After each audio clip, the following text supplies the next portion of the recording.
자, 오늘은 제18과 삶을 함께 경험하기라는 제목으로 말씀을 묵상하도록 하겠습니다. 교재는 62페이지입니다.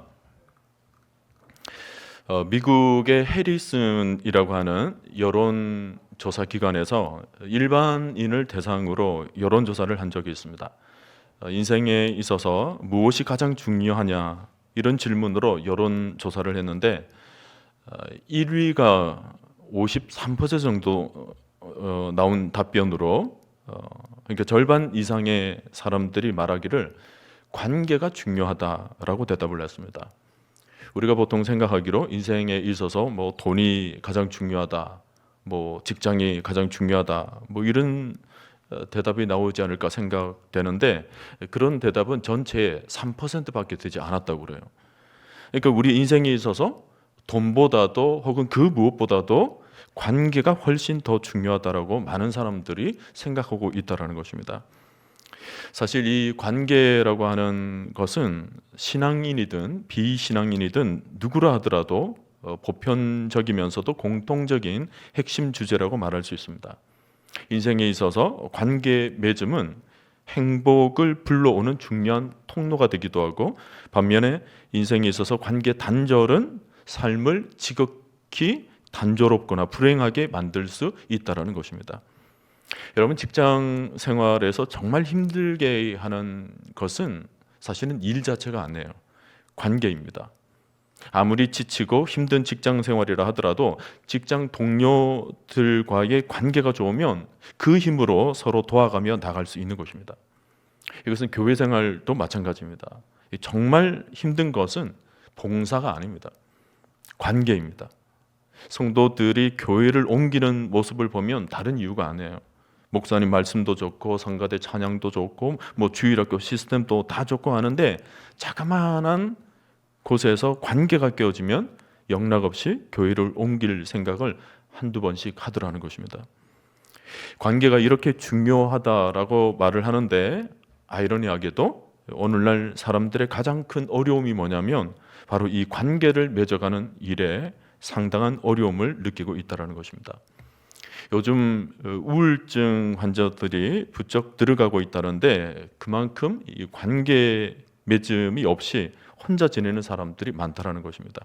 가족들이 있어도 얼굴을 맞대고 대화를 나누는 시간이 줄어들고 있고, 그러다 보니까 내면에 쌓여가는 그 관계에 대한 고독감이 우울증으로 나타나는 것입니다.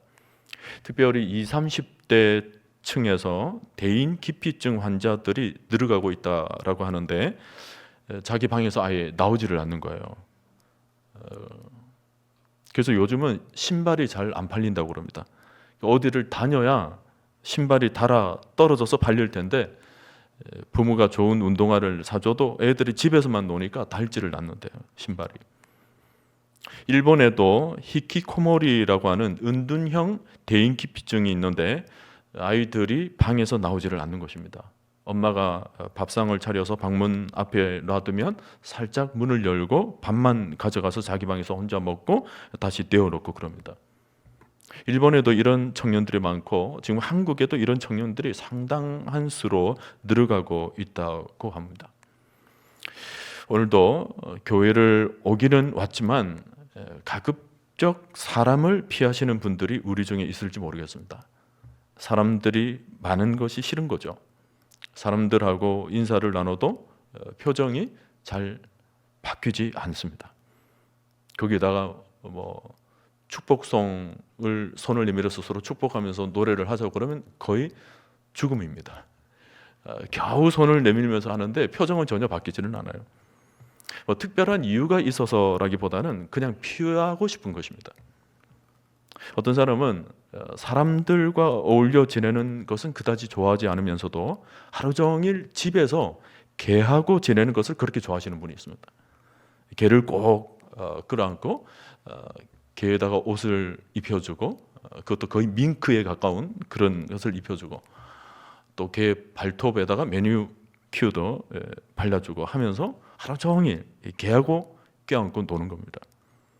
사람하고는 안 친한데 개하고는 그렇게 친한 거예요.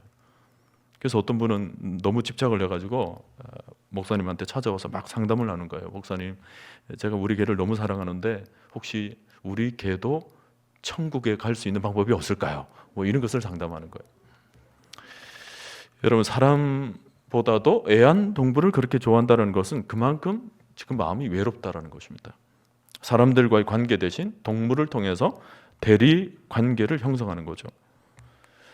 물론 개를 기르는 것은 나쁜 것은 아니지만 그것에 너무 집착하는 것이 문제입니다.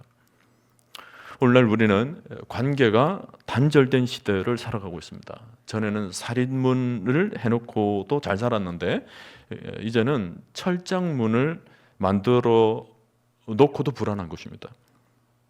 그것도 모자라가지고 몇 개의 감금장치를 해놓고 살아야 하는 그런 시대. 그러다 보니까 자연히 이웃과의 관계가 철저히 단절되게 되었고 또 그것이 사람들로 하여금 점점 더 외로움에 빠지게 만들고 있습니다. 자연은 너무 잘 지내고 있는 것 같아요.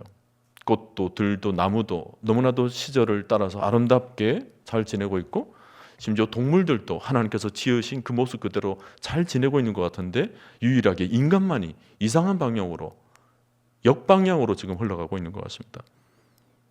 지금 우리를 위협하고 있는 질병은 사실은 코로나가 아니라 외로움이라는 질병입니다. 코로나는 방역 대책이라도 세워놓고 있지만 외로움은 거의 무방비 상태로 현대인들에게 지금 번져가고 있습니다.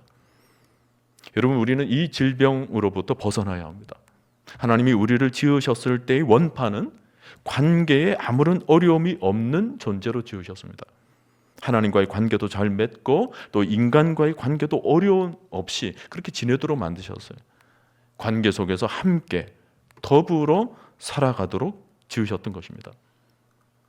여러분, 우리가 본질을 회복한다는 것은 또 하나의 의미로 우리의 모든 관계가 회복된다는 것을 말합니다. 우리에게 중요한 단어가 회복되어야 되는 거죠.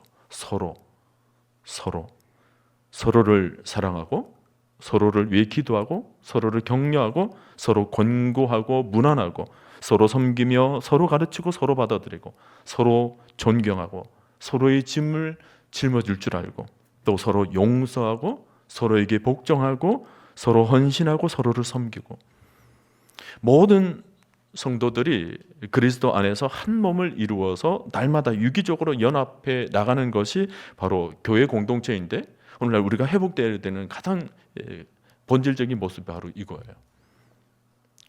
여러분, 신앙생활이 뭐냐면 한마디로 관계 맺기입니다. 제일 먼저는 하나님과의 관계를 맺습니다.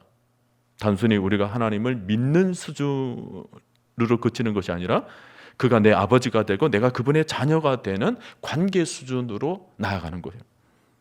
여러분, 신앙이라는 것이 단순히 믿느냐 믿지 않느냐 수준이라면 굳이 아버지와 자녀라는 단어를 쓸 필요가 없습니다. 그냥 성도 하나면 족하죠. 그러나 우리 하나님 그렇게 하지 않으시고 우리를 자녀라고 부르고 있습니다. 하나님이 관계 맺기를 원하시는 거죠. 그리고 하나님과만 관계를 맺는 것으로 끝나면 그것은 올바른 십자가가 형성되지 않습니다. 수직 관계가 세워지면 그 다음에는 수평적인 관계가 자연스럽게 만들어져야 합니다. 하나님께서 건전해 주신 그 백성들이 한데 모여서 구원받은 교회 공동체는 십자가를 만든다고 그랬을 때 그것은 수직과 수평의 관계가 제대로 형성되는 것을 말합니다. 물론 구원이라는 것은 1대1의 관계 속에서 홀로 받는 것이라고 말은 하지만 그러나 그리스도인으로서 부르심을 받은 순간에 우리는 그리스도 안에서 맺어진 사랑의 관계 속에서 아름다운 영적인 공동체를 형성하게 되는 것입니다. 그 관계가 바로 교회 공동체인 것입니다. 만일 이런 교회의 의미를 모르고 그냥 자기 혼자 신앙생활을 하고 있다면 그것은 아직 성경이 가르치고 있는 교회의 본질을 제대로 깨닫지 못하고 있는 것입니다. 지금 거룩한 행진에 동참하고 있는 여러분들은 이번 기회에 모든 깨어진 관계들이 회복되어서 하나님의 가족으로서 건강한 교회 공동체를 만들어갈 수 있기를 주님 이름으로 간절히 축원드립니다. 자, 오늘의 말씀을 다 같이 읽습니다. 갈라디아서 6장 2절 말씀. 너희가 시작. 너희가 짐을 서로 지라. 그리하여 그리스도의 법을 성취하라. 여기서 말하는 짐이라는 것은 인생의 모든 짐들을 말하겠죠. 너희가 짐을 서로 지라. 그리하여 그리스도의 법, 그러니까 내 이웃을 내 몸과 같이 사랑하라 하신 그 첫 계명의 법을 성취하라는 말씀입니다. 서론입니다. 우리 그리스도인의 삶은 독립된 삶이 아니라 서로 함께 공유하도록 되어 있습니다.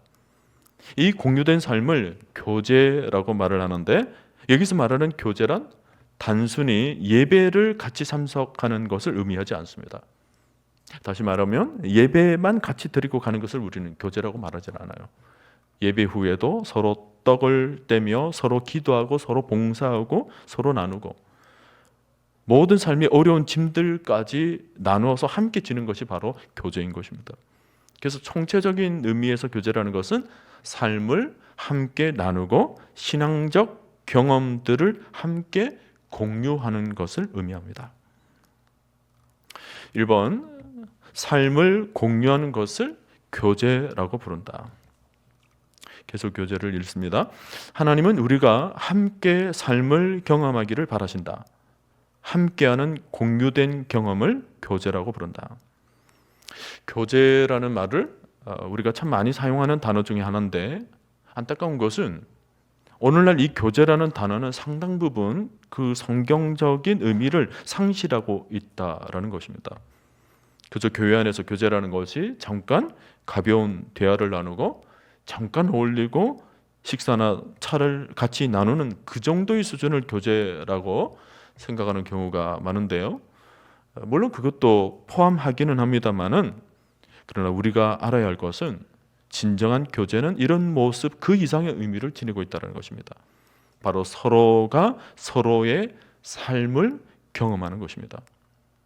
우리 주님은 12명 제자들과 함께 식사만 같이 하신 것이 아니에요. 모든 공생의 삶을 공유하셨습니다.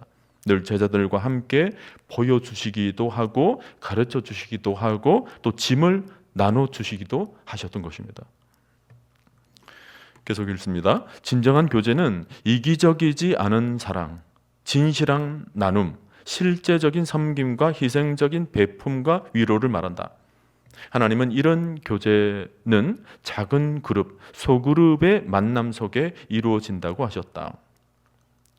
교회 안에서 왜 소그룹이 있느냐 하면 바로 이렇게 주님이 가르쳐 주셨던 참된 교제를 나누기 위해서 적합한 모임이기 때문에 그렇습니다. 우리 교회도 이제 이 목적 이끄는 42일을 끝마치고 나면 소그룹 운동으로 이어지게 될 것입니다. 지금은 대그룹으로 모두가 공동체 행진을 지금 하고 있지만, 이것이 끝마치고 나면 이제 모든 전도회 기관에 속한 성도들이 3명 내지 4명씩 소그룹 순모임이 만들어질 것입니다. 그리고 그 순모임을 통해서 지속적으로 우리의 본질을 회복해 나가는 운동을 그 소그룹 속에서 서로가 격려하며 나누며 나아가는 발걸음을 이어가게 될 거예요. 여러분 미리 마음으로 준비하시길 바랍니다. 자, 관련 말씀인데 마태복음 18장 20절 말씀. 두세 사람이 내 이름으로 모인 곳에는 나도 그들 중에 있느니라. 여기 두세 사람이라는 것은 소그룹을 말해요. 대부분 교회 안에서 삶을 나누는 교제는 소그룹을 통해서 만들어지게 되는데요. 비록 작은 숫자가 모여 있다 하더라도 결코 가벼운 모임이 될 수 없는 것은 그 자리에 하나님도 함께 하고 계시기 때문입니다. 주님의 이름으로 모이는 곳에는 반드시 주님이 함께 계신 곳입니다. 제가 지금까지 소그룹을 하는 성도들의 모습을 보면서 참 아름다운 얘기들을 많이 들었습니다. 평소에 마음에 상처가 있어서 소그룹에 대해서 혹은 사람에 대해서 별로 관심이 없었지만 그래도 순장님이 하도 전화를 해대니까 마지못해 모임에 참여를 했다가 서서히 그 내면에 아주 오래된 장벽이 조금씩 무너지고 치유되면서 그동안 막혔던 인간관계가 탁 트이게 되는, 그래서 마음속에 참 자유를 누리게 되는 분들의 얘기도 있었고요. 전에는 같이 신앙생활을 해도 서로의 얘기에 귀를 기울이지 않았는데 조금씩 순모임에 참여하면서 평생에 한이 맺혔던 얘기들을 소그룹 속에서 그 순원들과 나누게 되니까 삶 자체가 회복되는 거예요. 마음속에 있는 오래된 그 상한 마음이 치유되는 것을 경험했다라는 얘기. 뭐 이런 보고를 들으면 정말 그 몇 명 모여 있는 자리에서 우리 주님이 얼마나 함께 하시고 역사해 주셨는지를 넉넉히 느끼게 되는 거죠. 흔히 카타르시스라고 그러거든요. 우리 혼자 있을 때는 전혀 그것을 느끼지를 못해요. 마음을 나누는 자리에서 이 카타르시스, 영과 영이 통하고 마음과 마음이 통하는 그런 영적 흐름이 느껴지게 되는데, 어디에서 그것이 일어나느냐면 소그룹 속에서 일어나게 돼요. 대그룹은 우리가 함께 모여서 예배를 드릴 때는 잘 모릅니다. 예배를 함께 드리고 끝마치고 집으로 돌아가면 전혀 마음을 나눌 공간이 없는 거예요. 근데 소그룹 속에서 말씀을 펴놓고 그 말씀 속에서 우리 자아를 그대로 내려놓을 때 그 속에서 이제 카타르시스, 영적 교류가 일어나고 그 속에서 동질감이 생겨나게 되면서 성령께서 우리 가운데 함께하는 것을 느끼게 되는 거예요. 그게 소그룹의 역사입니다. 우리 교회 공동체가 지속적으로 이런 소그룹을 통해서 더더욱 하나님께서 원하시는 아름다운 모습으로 정말 서로의 마음을 안아주는 공동체, 그래서 내면의 모든 상처들이 치유되는 역사를 우리 교회가 온전히 경험할 수 있게 되기를 간절히 기도드립니다. 2번, 자 그렇다면 이제 구체적으로 성경이 얘기하는 삶을 나누는 교제의 모습이 어떠한 것인지를 살펴보도록 하는데, 참고로 지금부터 말씀드리는 것은 여러분이 앞으로 나누게 되는 소그룹, 순모임을 하는 중요한 원리에 해당되니까 잘 기억하셨다가 꼭 적용할 수 있기를 바랍니다.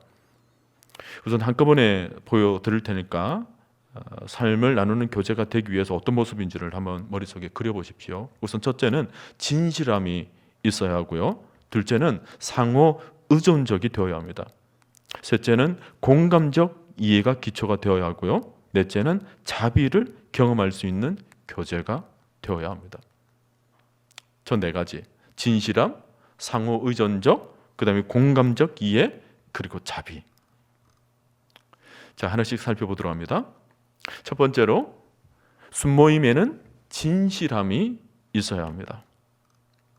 교재를 읽습니다. 가면을 쓰고 만나서 자기 방어를 하면서 가식적인 친절을 베풀고 얕은 대화를 나눈다면 그것은 형식적인 교제에 불과합니다. 진정한 교제는 피상적이고 표면적인 상호작용이 아닙니다. 진정한 교제는 진실하며 때로는 아주 깊은 나눔을 의미합니다. 단순히 겉으로만 나누는 모습이 아니라 그 사람의 내면을 서로 나누는 아주 깊은 상호작용이 바로 진실함이 있는 교제인 것입니다. 사람은 누구나 진실하게 대하지 않고서는 서로 내면을 나누기가 어렵습니다. 진실하지 않다, 그랬을 때는 내면을 내어 보일 수가 없는 거죠. 내면의 나눔은 그 진실함을 기초로 하는 건데, 그 진실을 기초로 서로 상처를 나누고 감정을 표현하고 또 자신의 삶에 있어서 실패담을 또 고백하고 서로에게 있었던 의심되는 요소도 솔직하게 얘기를 하는 거예요. 그리고 그 사이에 있었던 두려움도 시인하고 약점도 깨달으면서 기도를 부탁하게 되는 것입니다. 이런 어려움들, 이런 두려움들, 약점들을 내어놓으면서 같이 기도를 하며 공유를 하며 같이 극복해 나가는 거죠. 이런 진실이 없을 때는 우리는 속으로 하나에서 그저 겉도는 얕은 대화만 가득하게 되고 서로 본래의 모습을 숨기면서 가식적인 친절만 남발하게 되는 것입니다. 물론 진실해지는 것은 많은 부분에 있어서 용기가 필요합니다. 나의 있는 모습을 그대로 드러내어야 하는 어려움이 있을 수 있습니다. 어떨 때는 한없이 나 자신을 낮춰야 할 때도 있고, 어떨 때는 내가 진실해지는 것이 또 다른 상처와 직면해야 할 수도 있습니다. 내 안의 진실은 나의 연약함을 벗어버리는 또 하나의 내적인 싸움이 될 수가 있어요. 이런 것들을 생각하면 소그룹 자체를 피하고 싶은 것도 어쩌면 자연스러운 감정인지도 모르겠습니다. 그러나 분명히 아셔야 할 것은 이것이야말로 영적으로 성장할 수 있는 유일한 길입니다. 우리는 소그룹 속에서 자기를 오픈하는 것이지만 동시에 그것은 지금 그 그룹 속에 함께와 계시는 주님께 나 자신을 내어놓는 일입니다. 단순하게 사람에게만 내어놓는 것이 아니고 바로 하나님께 내 자신의 모든 모습을 솔직하게 내어놓는 거죠. 요한 1장 7절 8절을 보면 이런 말씀이 있습니다. 그가 빛 가운데 계신 것 같이 우리도 빛 가운데 행하면 우리가 서로 사귐이 있고 그 아들 예수의 피가 우리를 모든 죄에서 깨끗하게 하실 것이요 만일 우리가 죄가 없다고 말하면 스스로 속이고 또 진리가 우리 속에 있지 아니할 것이요. 이 본문이 강조하고 있는 것이 뭐냐면 주님이 우리의 심령의 빛을 비춰주시고 우리가 참 자유를 경험하기 위해서는 우리가 반드시 우리 자신의 심령을 드러내어야 하는 영적인 벌거벗음, 그 솔직함이 반드시 필요하다는 말씀입니다. 마가복음 10장에 나오는 바디메오를 한번 보세요. 나사렛 예수가 지금 자기 앞에 있다는 사실을 알고는 사람들 앞에서 자신을 드러내는 일을 전혀 개의치 않습니다. 다윗의 자손 예수여, 나를 불쌍히 여기소서. 우리 주님이 바디메오를 치유하신 것은 나사로의 그 끊임없이 자신을 낮추는 겸손과 마음 깊숙이 우러나오는 그 내면의 진실을 보셨기 때문입니다. 그래서 해주신 말씀이 뭐냐면 가라, 네 믿음이 너를 구원하였느니라. 여러분, 이런 역사가 오늘날에도 교회 공동체 속에서, 더 나아가서 소그룹 속에서 자주 일어나는 일입니다. 지금 소그룹 순원들은 내 마음을 감추어야 하는 장벽이 되기도 하지만 동시에 내가 내 자신을 주님의 빛과 참 자유로 나아가기 위한 첫 번째 관문이 되기도 합니다. 영혼이 감추고 사느냐 아니면 참 자유함으로 나아오느냐 하는 것은 지금도 살아계신 주님 앞에 있는 여러분의 믿음에 달려져 있습니다. 물론 처음부터 아무 관계가 형성이 안 된 상황에서 모든 것을 내어 보이기는 힘들어요. 그러나 조금씩 서로가 서로를 위로하고 권면하는 과정 속에서는 어쩌면 이 모든 것들이 허물어지는 것이 자연스럽게 일어나게 될 거예요. 자, 두 번째 교제의 원리는 상호 의존입니다. 상호 의존이라는 것은 주고받는 것이죠. 서로에게 의지하는 것입니다. 상호 의존적인 관계, 즉 책임을 나누고 서로 돕는 것이 성경이 말하는 교제의 핵심이라고 말할 수 있어요. 로마서 1장 12절 말씀을 보면 이런 말씀이 있습니다. 이는 곧 내가 너희 가운데서 너희와 나의 믿음으로 말미암아 피차 안위함을 얻으려 함이라. 쉽게 해석하면 서로 믿음을 통해 힘을 얻으라는 것입니다. 피차 안위함, 이것이 바로 상호 의존입니다. 우리 주님께서 잡히시던 전날 밤에 제자들에게 하신 말씀이 있죠. 이제 곧 죽음이 임박해 있음을 아셨는데 주님은 전혀 두려워하지 않으십니다. 오히려 죽음을 영광이라고 표현을 합니다. 요한복음 13장 31절을 보면 지금 인자가 영광을 보았고 하나님도 인자로 말미암아 영광을 받으셨도다.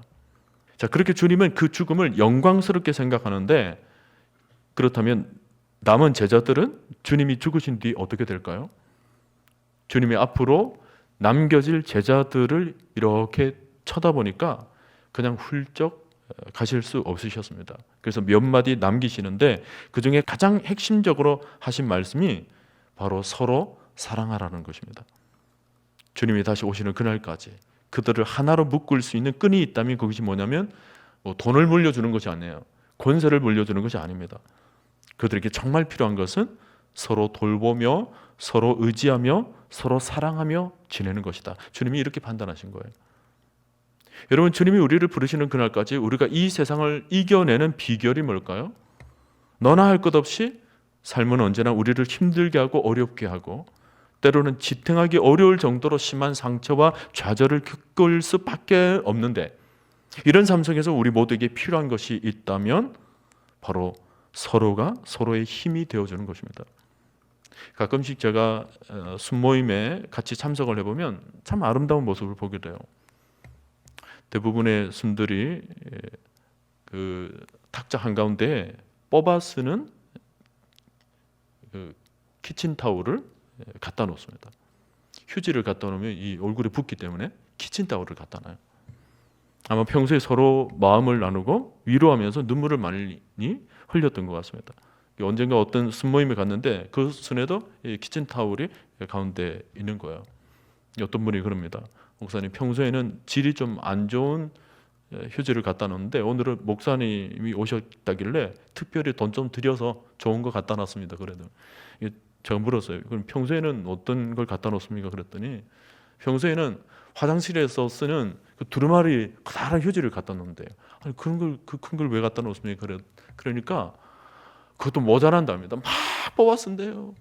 막 얘기를 하다 보면 눈물을 흘리고 또 얘기하다 보면 또 눈물 흘리고 또 얘기하고 그 카타르시스가 일어나서 서로가 서로를 격려하고 위로하고 감싸주고 안아주고 그러다가 또 기도하고 막 그러는 모습이 너무 막 깊어지다 보면 이 휴지 사놔도 금방 얼마 쓰지를 못하고 닳기 때문에 아예 통째로 큰 것을 갖다 놓고 쓴다는 얘기를 제가 듣습니다. 여러분 그런 모임 속에서 피어나는 그리스도의 아름다운 교제라는 것이 어떨까? 여러분 머릿속에 한번 상상을 해보십시오. 그저 모여서 세상적인 얘기를 나누는 것은 세상 사람들의 모임이지만 우리는 그렇지가 않습니다. 우리는 영적인 모임인데 그 말씀 속에서 성도들이 서로의 마음과 그 영혼을 내어놓고 정말 아름다운 영적인 교제를 나누며 하나님께서 그 속에 함께 하셔서 역사하시는 모습을 여러분 한 번이라도 경험하게 되면 정말 소그룹을 통해서 내 상한 마음이 치유된다는 것을 아마 여러분 경험하게 될 거예요.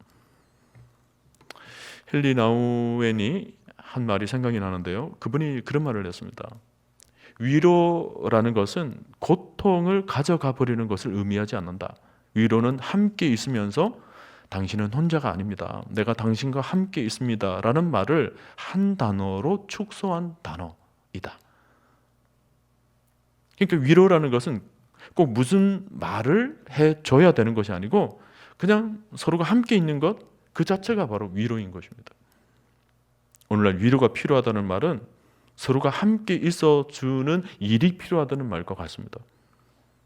특별하게 깊은 말을 나누지 않더라도 함께 있어주는 시간. 저는 우리 교회가 이제 이런 행진을 하면서 새롭게 거듭나게 될 줄로 믿습니다. 서로가 서로에게 의미 있게 다가갈 수 있는 그런 교회, 서로 영적으로 상호작용할 수 있는 교회, 서로가 정말 마음으로 위로해 줄 아는 교회로 반드시 성장하고 성숙해 나가게 될 줄로 저는 믿습니다. 자, 세 번째 교제의 원리는 공감입니다. 삶을 진솔하게 나누는 교제 속에서 이 공감이라는 것은 매우 중요한 요소입니다. 이것은 어떤 기술이라기보다 서로가 서로에 대한 태도이기도 하고 인격이기도 합니다. 교제를 보세요. 공감이라는 것은 어떤 충고를 하거나 빠르고 표면적인 도움을 주는 것이 아니다. 공감한다는 것은 그냥 고통에 함께 참여하고 그 고통을 나누는 것이다. 오늘의 말씀으로 우리가 읽었던 갈라디아서 6장 2절 말씀에서 너희가 짐을 서로 지라 그렇게 말씀하셨죠. 그랬을 때 여기 짐이라는 건 마음의 짐, 고통의 짐까지 다 포함하는 것입니다. 참고로 여러분, 우리가 공감을 이해하기 위해서는 공감의 세 가지 요소를 알아야 합니다. 이건 별도로 여러분이 좀 적어 놓으시기를 바랍니다. 교재. 첫째는 공감은 상대방의 패러다임으로 들어가는 것입니다. 상대가 나에게로 들어오는 것이 아니라 내가 상대방의 마음에 들어가는 것입니다. 그러니까 내가 보던 관점으로 고통을 보는 것이 아니라 상대방이 처한 상황에서 고통을 바라보는 거예요. 그럴 때 우리는 비로소 상대방의 마음을 이해하게 되고 또 그럴 때 그가 지금 얼마나 아픔에 처해져 있는지를 느끼게 되는 것입니다. 같은 맥락에서 둘째로 귀로 듣는 것이 아니라 마음으로 듣는 것입니다. 이것을 경청이라고 그래요. 우리가 공감하기 위해서는 잘 말하기보다는 잘 들어줄 줄 알아야 되는 거죠. 그리고 단순히 들어준다는 것이 음성으로만 듣는 것이 아니라 마음으로 들어주는 것입니다. 사실 대부분의 사람들은 이 듣기를 잘 못하는 경우가 굉장히 많습니다. 그냥 귀로만 듣기 때문에 뭐 다 잘 듣는다 생각하지만 실은 그렇지가 않아요. 저는 하나님께서 입은 딱 열었다 다물었다 이렇게 작동하도록 만드셨는데 귀는 항상 열려져 있는 게 참 신기하게 만드셨다. 항상 듣기를 속히 하라. 그걸 아주 시스템적으로 우리 신체를 만드신 것 같아요. 근데 우리가 영적인 공동체를 이룰 때는요, 단순하게 열려져 있는 귀로 음성학적 측면에서만 들으시면 안 됩니다.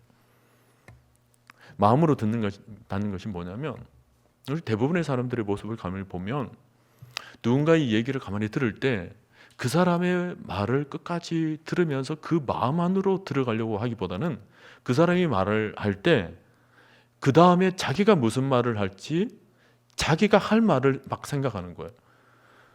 그래서 이분이 얘기하고 난 뒤에 내가 이 말을 해야 되겠다는 것을 내 중심적으로 생각을 하게 되는 거예요. 거기에는 경청이라는 것이 일어나지는 않습니다. 경청은 그것을 다 내려놓고 듣는 거예요. 다음에 할 말은 그냥 내려놓고 이분이 하는 말을 집중적으로 들어주는 것이 필요해요. 가끔 우리가 소그룹을 하다 보면 이게 잘 안 되는 이유가 뭐냐면, 어떤 누군가가 얘기를 하는데 그것을 귀담아 들어주지를 않는 거예요. 그리고는 이내 자기가 하고 싶은 얘기를 서로 막 하려고 하다 보면 이 소그룹이 일어나질 않는 거죠. 들어줄 줄 아는 마음, 공감, 경청. 여러분, 공감은 마음을 읽는 일입니다. 그래서 그 사람이 말하고 있는 것을 단순히 그냥 소리로만이 아닌 그 내면을 읽어주는 태도, 공감, 기억하시기를 바라고. 자, 셋째는 하나님의 마음으로 불쌍히 여기게. 우리를 향한 하나님 마음은 기본적으로 우리를 불쌍히 여기는 마음이죠. 마찬가지로 이 불쌍히 여기기라는 것은 그 사람이 가지고 있는 아픔과 고통을 같이 느껴주는 것을 말하는 것입니다. 그 사람이 어떤 부분에서 아픈지, 어떤 부분에 있어서 고통을 당하고 있는지 같이 느껴주는 거예요. 이사야 38장 5절을 보면 하나님이 히스기야에게 하신 말씀이 있죠. 내가 네 기도를 들었고 내 눈물을 보았노라. 이게 우리 하나님의 공감입니다. 내 기도를 들었고 내 눈물을 보았노라. 마태복음 9장 36절에서 우리 주님의 마음도 그렇게 기록되어 있어요. 무리를 보시고 불쌍히 여기시니 이런 그들이 목자 없는 양과 같이 고생하며 기진함이라. 여기 말하는 불쌍히 여긴다라는 말의 헬라어 원문은 스플랑크니스라는 단어를 씁니다. 이 단어가 좀 의미가 굉장히 강한 단어예요. 이것은 단순히 마음으로 불쌍히 여기거나 동정하는 수준이 아닙니다. 스플랑크니스. 이 말은 스플랑크논이라는 창자라는 단어에서 유래되었습니다. 그러니까 이것은 육체적으로 창자가 막 뒤틀릴 정도로 마음이 같이 고통스럽다라는 거예요. 불쌍히 여기는 마음이라는 것은 이분의 얘기를 들으면서 내 창자도 뒤틀리는 것 같은 그런 고통을 같이 느끼는 것. 그것이 스플랑크니스예요. 전인격적으로 연민의 정을 느끼는 것이 바로 스플랑크니스예요.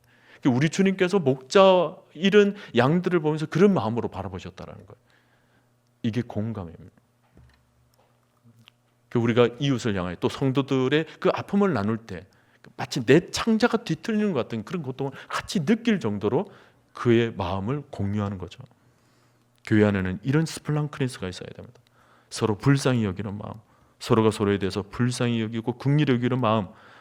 그래서 그 마음이 곧 서로를 향한 중보 기도의 마음으로 이어지게 되는 거예요.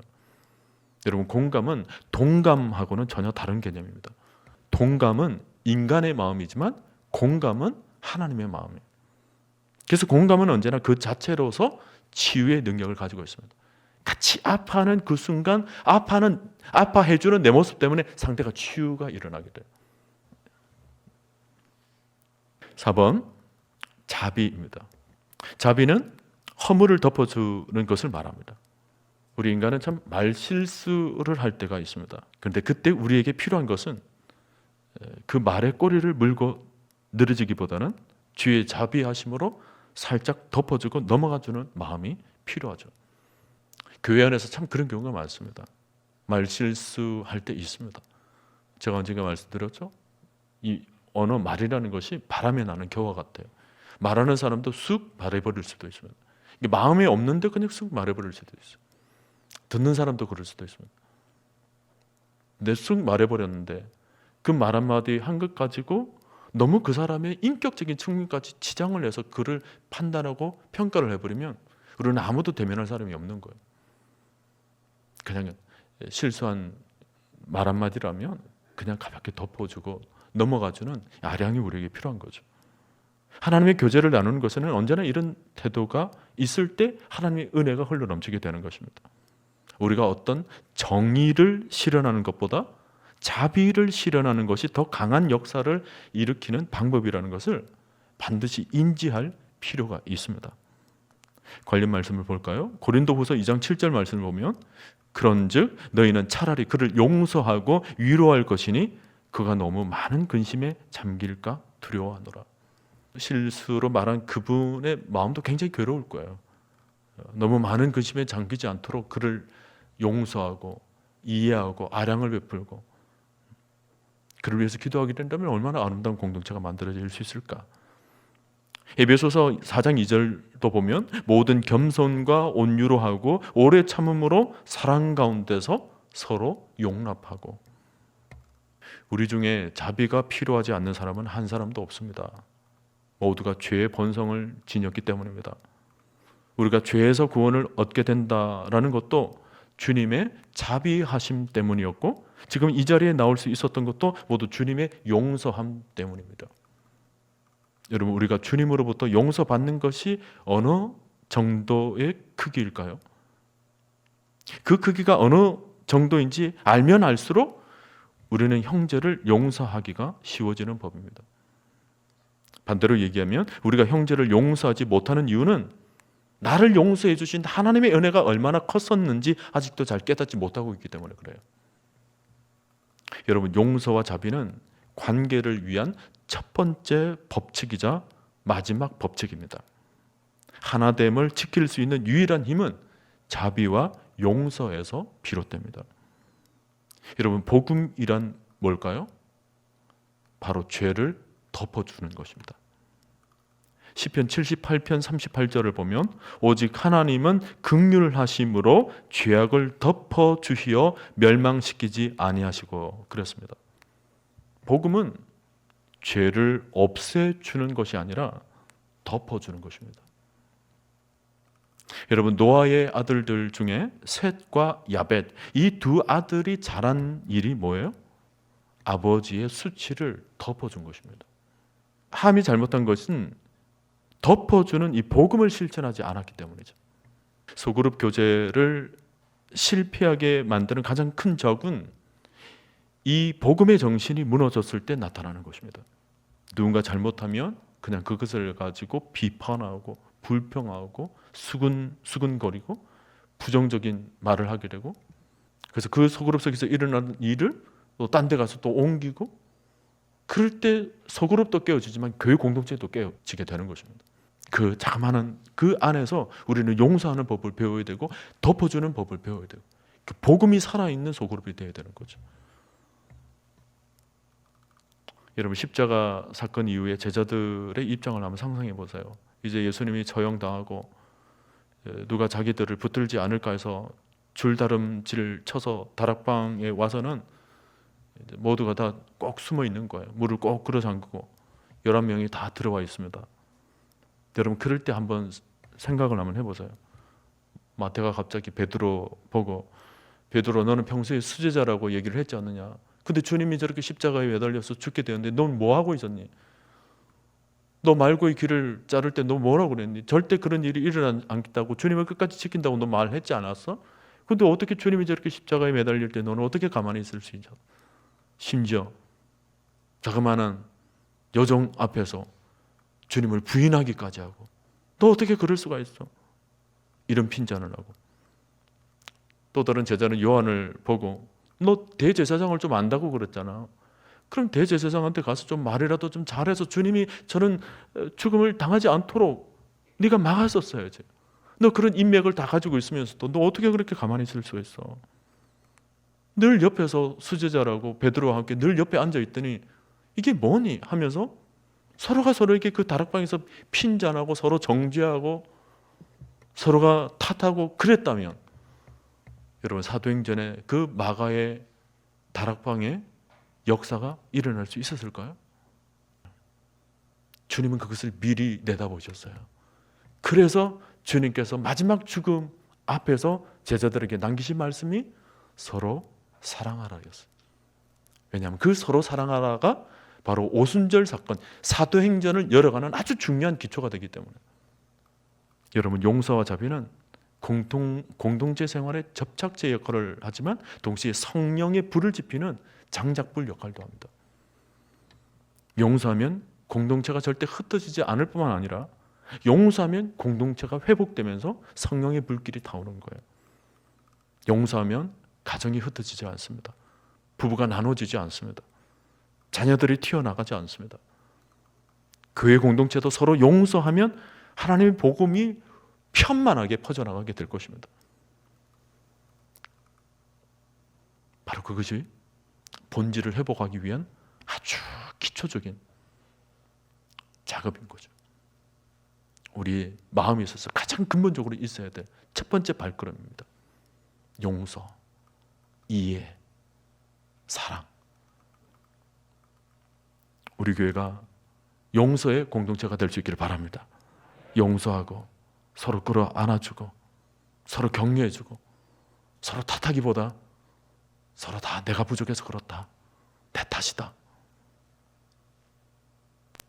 그런 마음이 생겨날 때 주님께서 피로서 우리 교회 복음으로 회복시켜 주시고 하늘의 평안을 부어주시고 진리 안에서 참 자유를 누리게 만들게 해주실 줄로 저는 믿습니다. 말씀을 정리합니다.